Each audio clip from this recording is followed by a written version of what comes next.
திமுகவின் உச்சி குடுமியை பிடித்து இழுத்த நீதிபதி. அதாவது நண்பர்களே, இப்ப வந்து பாத்தீங்கன்னா திமுகவோட இந்து மக்களுடைய விரோத போக்கு எந்த அளவுக்கு இருக்குன்னு உங்களுக்கு எல்லாம் தெரியும். திருப்பவனத்துல விளக்கேத்தனா விட மாட்டாங்க. ஆனா அவங்க வீட்டுல மட்டும் கோயில் கோயிலா போறதுக்கெல்லாம் அலோட் பண்ணுவாங்க. அதுவும் முதல் தரிசனத்துக்கு போவாங்க. கட்டணம் இல்லாத அப்படி அழுங்காது குழுங்காது போய் சாமி பார்த்துட்டு போவாங்க. ஏழைகளுக்குன்னா ஒரு நியாயம், அவங்களுக்குன்னா ஒரு நியாயம். கடவுள் இல்லைன்னு சொல்லக்கூடிய இவங்களுக்கு எதுக்கு இந்த வேலையெல்லாம், வெட்டி வேலையெல்லாம்? இன்னைக்கு வந்து பாத்தீங்கன்னா நீதிபதி சுவாமிநாதன் அவர்கள் ஒரு கம்பன் விழா, அந்த விழாவில் வந்து கலந்துட்டாரு. கலந்து பிடிச்சி சுண்டிட்டாரு, சுண்டுன்னு. அதாவது தீபம் வந்து ஏற்றக்கூடிய நாள் வந்து வரும், அதுல வந்து எல்லளவுக்கு மாற்றமே இல்லை, அந்த காலத்துக்காக வந்து கொஞ்சம் காத்துட்டு இருக்க வேண்டி இருக்குது அப்படின்னு சொல்லி சுவாமிநாதனே வந்து பேசுறாருன்னா, ஒரு நீதி அரசரே வந்து சொல்றாருன்னா, இவங்களுக்கு சாதகமா இருந்தா அந்த நீதிபதி வந்து நல்லவர், நடுநாயகமானவர். இவங்களுக்கு பாதகமாக நீதிபதி வந்து ஆர்எஸ்எஸ் சேர்ந்தவராயிருவாரு, கெட்டவராயிருவாரு. அது இதைத்தான் வந்து இந்த அரசு உருட்டு போட்டு உருட்டிக்கிட்டு இருக்குது. நம்மளும் அதை பார்த்துக்கிட்டு இருக்கிறோம். என்ன நடக்கிறது அதுதானே. இது என்ன இந்த 4.5 வருஷமா ஆண்டுக்கு பேர் இந்த ஆட்சியா?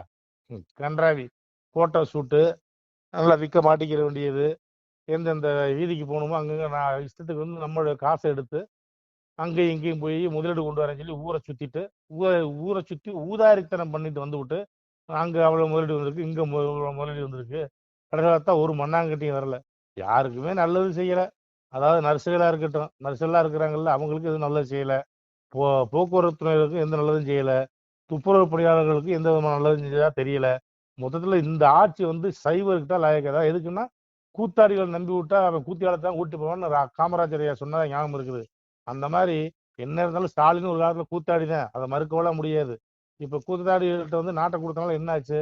நாடே வந்து நாசமத்து நவனவத்து போச்சு. இது சாமிநாதன் ஐயா சொன்ன மாதிரி அதிவிரைவில் வந்து விளக்கத்திற்கு ஒரு காலம் வரும். நன்றி நண்பர்களே. சிவாய நம. திருச்சிட்டம்பலம், தில்லையம்பலம், பொன்னம்பலம். சிவாய நம. உறவுகளே, சிவ அன்பர்களே, தற்போது தாங்கள் இந்த வீடியோவில் பார்க்கக்கூடிய இடத்துல ஒரு சிவாலய திருப்பணி ஒன்று நடந்து கொண்டிருக்கிறது. இந்த இடத்துல பார்த்தீங்கன்னா முன்பு ஒரு காலத்தில் வந்து ஒரு சிவாலயம் இருந்திருக்குது. அதாவது இந்த ஏரியா வந்து இப்போ வந்து ஒரு தென்னை மரங்கள், பனைமரங்கள் சூழ்ந்த காடாக இருக்கிறது. முன்பொரு காலத்தில் இங்கே ஒரு ஊர் இருந்ததாக சொல்கிறாங்க. ஆனால் இப்போது சுற்று வட்டாரத்தில் 5 கிலோமீட்டர் சுற்றுலாவில் ஊரே கிடையாது, காடு. இப்போ இந்த இடத்துல ஒரு சிவாலயம் வந்து அமையிருக்கிறது. இந்த சிவாலயத்தில் வந்து இருந்த அந்த சாமியுடைய திருமணியை வந்து எடுத்து வச்சிட்டோம். திருப்பணி முடிஞ்சதுக்கப்புறம் பிரதிஷ்டை பண்ண இருக்கிற உறவுகளே, தற்போது இந்த வீடியோ பார்க்கக்கூடிய உறவுகள் தங்களால் முடிந்தால் ஒரு சின்ன உதவி செஞ்சு கொடுங்க. எங்கள் இடத்துல பொருளாதாரம் இல்லை, அதனால் பார்த்திங்கன்னா இந்த வேலையெல்லாம் அப்படியே நின்று போச்சு. பாருங்கள், இந்த அப்படியே பாதியிலே நிற்கிது இந்த சிவாலய திருப்பணி வந்து. பக்த கோடிகள், அன்பு உள்ளங்கள், தயவுசெய்து நீங்கள் உதவி செய்ய விருப்பமுள்ள உறவுகள் உதவுங்க. உங்களுக்கு கோடி புண்ணியம் கிடைக்கும். இந்த சாமியோடைய அருள் அனுகிரகம் உங்களுக்கு கண்டிப்பாக கிடைக்கும். இது வந்து ஒரு புகழ்பெற்ற சிவாலயம்னு கூட சொல்லலாம். சாமியோட திருமணியை எடுத்து வச்சிட்டோம். இந்த இடத்துல பார்த்திங்கன்னா ஒரு வாசி தண்டம் இருக்குது. அந்த காலத்தில் ஒரு முனிவர் யாரோ தவம் செஞ்சுருக்காங்க. அவங்களுடைய வாசி தண்டம் அவர் திருக்கரங்களால் எழுதின ஓலைச்சுவடி கூட இன்றும் இருக்குது, இன்னும் பாதுகாக்கப்பட்டு வருது. அது கோயில் திருப்பணி முடிஞ்சதுமே அதையும் நாங்கள் அந்த வழிபாட்டுக்கு வச்சுடுவோம். இந்த சிவாலய திருப்பணி வந்து சாமி திருநாமம் வந்து முக்தீஸ்வரர் அப்படிங்கிற திருநாமத்தில் வழங்குறாரு. நெல்லை மாவட்டம் நாங்குநேரி தாலுகாவில் இந்த சிவாலயம் அமைய இருக்கிறது. உறவுகளே, இந்த வீடியோ பார்க்கக்கூடியவங்க ஒரு 2 பேருக்காவது கொஞ்சம் ஷேர் பண்ணுங்கள். இந்த வீடியோ பார்க்கக்கூடிய யாராவது ஒரு சின்ன உதவி செஞ்சால் இந்த ஆலய திருப்பணி வந்து கண்டிப்பாக நாங்கள் வெற்றிகரமாக முடிச்சுடுவோம். பாருங்கள், அந்த வேலை எல்லாமே அப்படியே நிற்கிது. கல்லெல்லாம் இறக்கி போட்டிருக்கோம். இன்னும் நிறைய கற்கள் தேவைப்படுது. சுவாமியோடைய அந்த திருக்கோபுரம் பார்த்திங்கன்னா லிங்க வடிவிலே அமைக்க இருக்கிறோம். உதவுங்கள் உறவுகளே. உங்களுக்கு அப்பா சிவபெருமானுடைய அருள் நிச்சயம் கிடைக்கும்.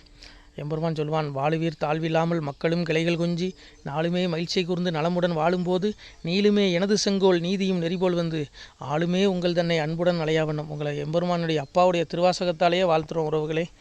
ஆணுடன் பெண்ணும் பெற்று அதிகமாய் செல்வமாகி தானுடன் நினைவு முற்று தர்மமும் நெறியும் கற்று வேணும் நீள் காலமெல்லாம் வெள்ளியர் உடனே வாழ்ந்து போனுதல் கமலநாதன் பொற்பதம் பெற்று வாழ்வீர்.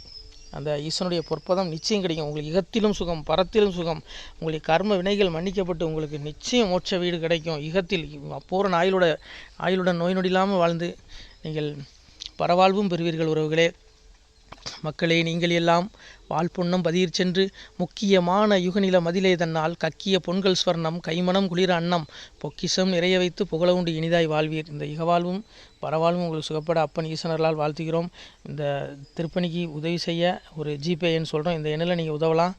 நீங்கள் இந்த எண்ணிலையும் நீங்கள் தொடர்பு கொள்ளலாம். ஜிபே, ஃபோன்பே, வாட்ஸ்அப் எல்லாம் இந்த நம்பர் தான். 93 85 44 31 06 93 85 44 31 06 இந்த எண்ணில் நீங்கள் உதவலாம், தொடர்பும் கொள்ளலாம். வாட்ஸ்அப்பும் இந்த எண்ணு தான், ஜிபே இந்த எண்ணு தான். உறவுகளே, முடிந்த அளவுக்கு ரெண்டு பேருக்காக ஷேர் பண்ணுங்கள். இந்த வீடியோ பார்க்கக்கூடிய யாராவது ஒருத்தர் சின்ன உதவி, நீங்கள் வந்து பெரிய அளவில் செய்யணும் கூட, நீங்கள் ₹1 நீங்கள் தந்தாலும் மனசார வேண்டி ஏற்றுக்கிறோம். உறவுகளே, உதவுங்கள். முடிஞ்ச அளவுக்கு ஷேர் பண்ணுங்கள். நன்றி. சிவாய நம. திருச்சிட்டம்பலம், தில்லையம்பலம், பொன்னம்பலம். உறவுகளே, நம்ம இந்த இடத்துல வாழ்ந்து மறைந்த ஒரு சித்த மகாபுருஷர் பயன்படுத்திய பல 100 ஆண்டுகளுக்கு முன்பு உள்ள வாசி தண்டம் ஒரு சித்த மகாபுருஷர் பயன்படுத்தியது. அவர் திருக்கரங்களால் எழுதிய அந்த ஓலைச்சுவடி கூட பாருங்கள், இன்னும் பாதுகாக்கப்பட்டு வருது. இந்த சிவாலயம், நம்முடைய அந்த சிவாலய திருப்பணி முடிந்ததுமே எம்பெருமான் அவர் எழுதிய அந்த சிவனை பற்றி புகழ்ந்து எழுதிய அந்த பாடல் வரிகள் இதில் இருக்குது. இந்த வாசி தண்டம் அவர் பிரதிஷ்டை செய்த அந்த லிங்க திருமேனியையும் இந்த இடத்துல நாம் இந்த ஆலயம் கட்டி நாம் பிரதிஷ்டை செய்திருக்கிறோம். அனைவரும் இந்த ஆலய பிரதிஷ்டைக்கு கண்டிப்பாக வரணும். முடிஞ்ச அளவுக்கு வீடியோ பார்க்குறவங்க உதவி பண்ணுங்கள். உறவுகளே, பொருளாதாரம் இல்லாமல் திருப்பணி நின்று போச்சு. முடிஞ்ச அளவுக்கு ஷேர் பண்ணுங்கள், உதவுங்க. நன்றி. நம சிவாய. திருச்சிட்டம்பலம், தில்லையம்பலம், பொன்னம்பலம். இந்த புண்ணிய பலன் தங்களுக்கு உடான கூடிய வரும். உறவுகளே, நம சிவாய்.